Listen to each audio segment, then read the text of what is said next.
দাবি নম্বর 51 ডাক ও টেলিযোগাযোগ বিভাগ।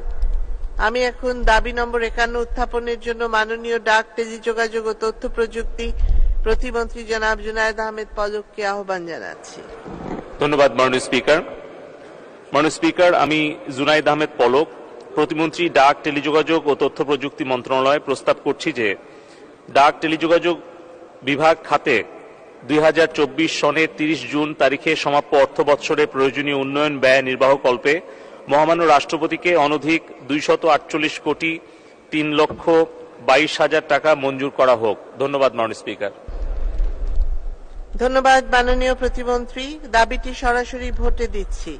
সংসদের সামনে প্রশ্ন হচ্ছে মাননীয় ডাক, টেলিযোগাযোগ ও তথ্য প্রযুক্তি প্রতিমন্ত্রী জনাব জুনায়েদ আহমেদ পলকের প্রস্তাব মতো ডাক ও টেলিযোগাযোগ বিভাগ খাতে মহামান্য রাষ্ট্রপতিকে অনধিক 248 কোটি 3,22,000 টাকা মঞ্জুর করা হোক। যারা এ প্রস্তাবের পক্ষে আছেন তারা হা বলুন, যারা এ প্রস্তাবের বিপক্ষে আছেন তারা না বলুন। হা জয়যুক্ত হয়েছে, হা জয়যুক্ত হয়েছে, হা জয়যুক্ত হয়েছে। অতএব দাবি নম্বর 51 সংসদে গৃহীত হলো।